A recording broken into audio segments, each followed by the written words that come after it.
Hey comic fans, Dave here at Ground Zero. It's Wednesday morning. That means it is time for your weekly look at what's new on the shelves at your favorite local comic book store. And today is a really special all-educational episode.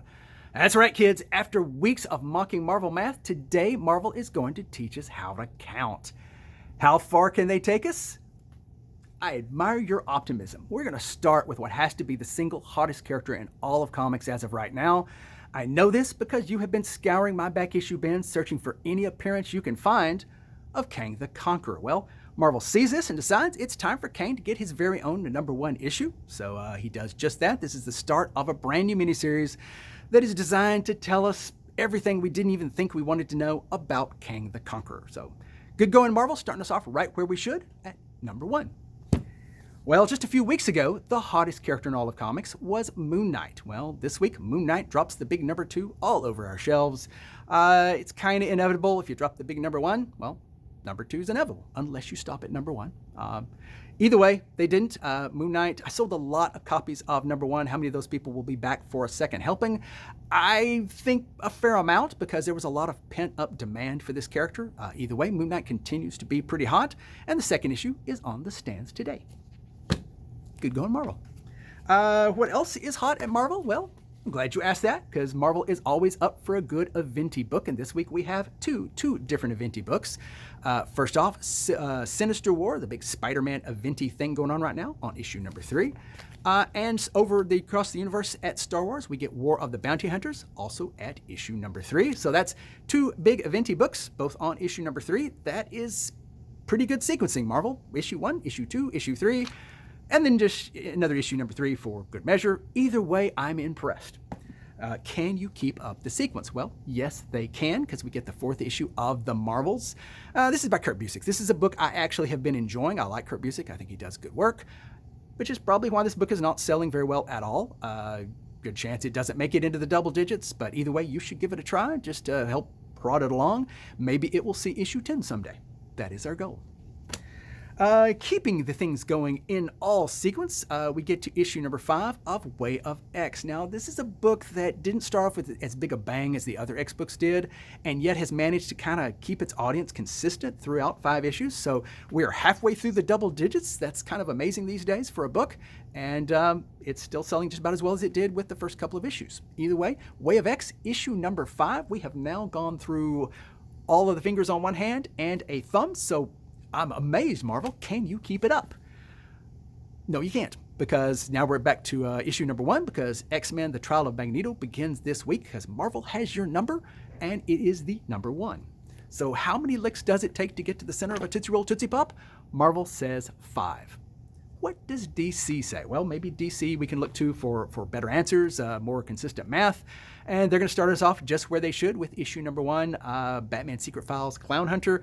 Clown Hunter is a character that premiered in Batman, obviously, when Batman could do no wrong. So sure enough, here we are with Batman Secret Files telling you more than you ever thought you wanted to know about Clown Hunter, because for most people, they got all excited because he was in Batman, and then they decided, I don't really like this guy all that much, to which DC says, well, he's a villain, so it's okay to not like him. And you say, no, I don't mean I don't like him because he's a villain. I mean, I just don't like him. Either way, he's got a new Secret Files out, so you can learn more than you ever thought you wanted to know. Well, let's keep that sequence going with issue #2. So we get to issue #2 of Superman and the Authority. This is Grant Morrison's swan song with DC. Honestly, it is the end of an era. I don't think people realize just how integral Grant Morrison was to a lot of what was going on over at DC. You're gonna miss him when he's gone, so relish this while it's still going. Not entirely what I expected, but still a really good book nonetheless. Definitely a must-read, whether you're a Superman fan or just DC fan or Grant Morrison fan or a fan of pretty interesting comics. Either way, it's issue #2, and so DC has taken us partway through the sequence.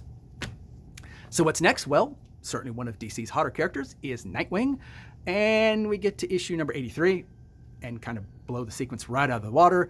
I guess it doesn't matter, because Nightwing is really popular, and it does kind of show that you can actually still have a book sell and do well beyond the first couple of issues, because they're certainly doing that with Nightwing. Well, do they get back on track? Well, next hottest character probably is the Flash. Flash continues to be hot, even though the TV series has been just kind of forever at this point. But we get to the 773rd, I think. Yeah, 773rd issue of Flash. So wow, issue 1, issue 2, issue 83, issue 773. How many licks? Obviously, they're going to be on that Tootsie Roll Tootsie Pop forever. Good going, DC.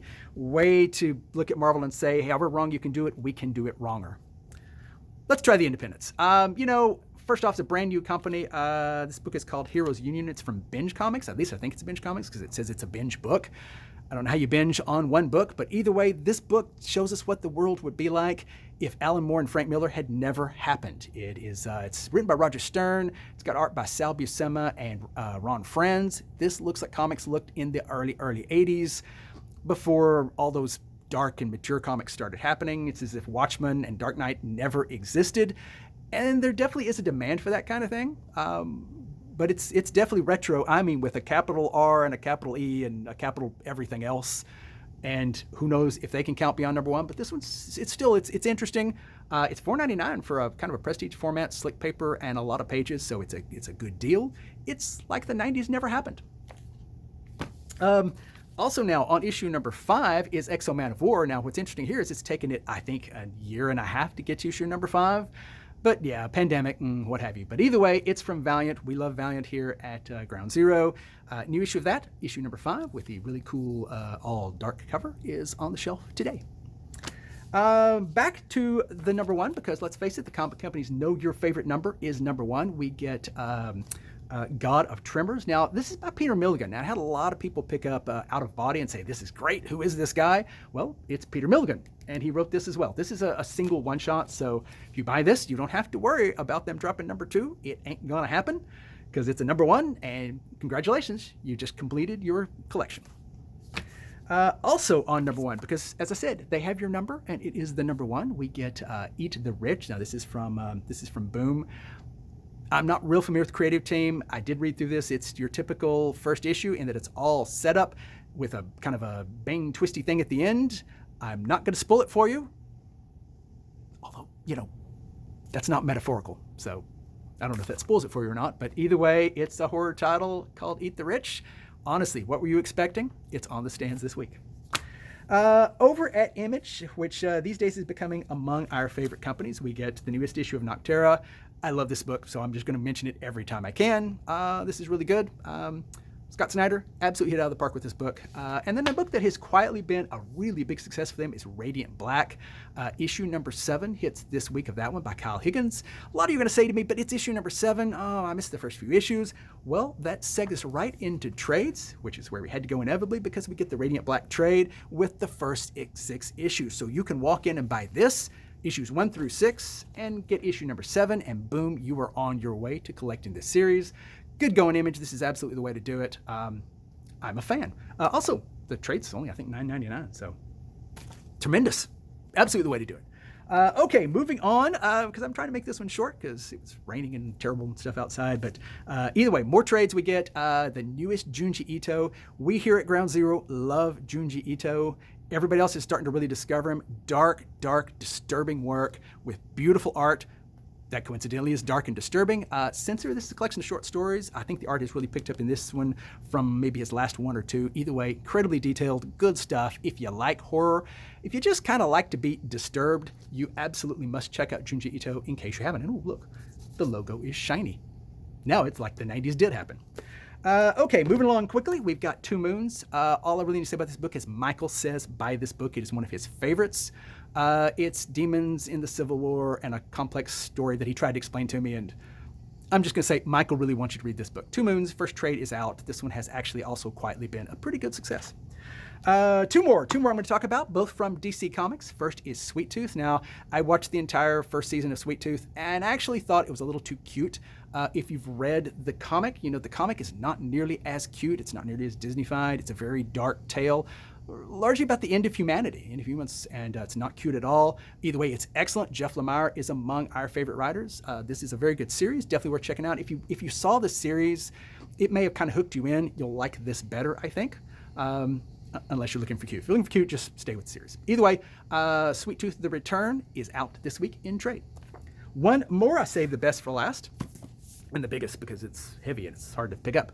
The absolutely the best thing in this week. Now, I mock the 90s a lot. There was a lot of just junk in the 90s, but honestly, Starman was one of the best comics to come out in any decade, and it actually came out in the 90s. It is amazing. It's a great work.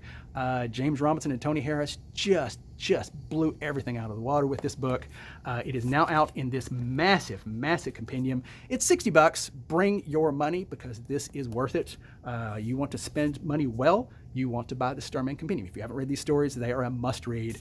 Now conveniently in one book that will kill every insect in your house and provide you with hours of entertainment. Way to go, DC. Who needs numbers when you've got something like this?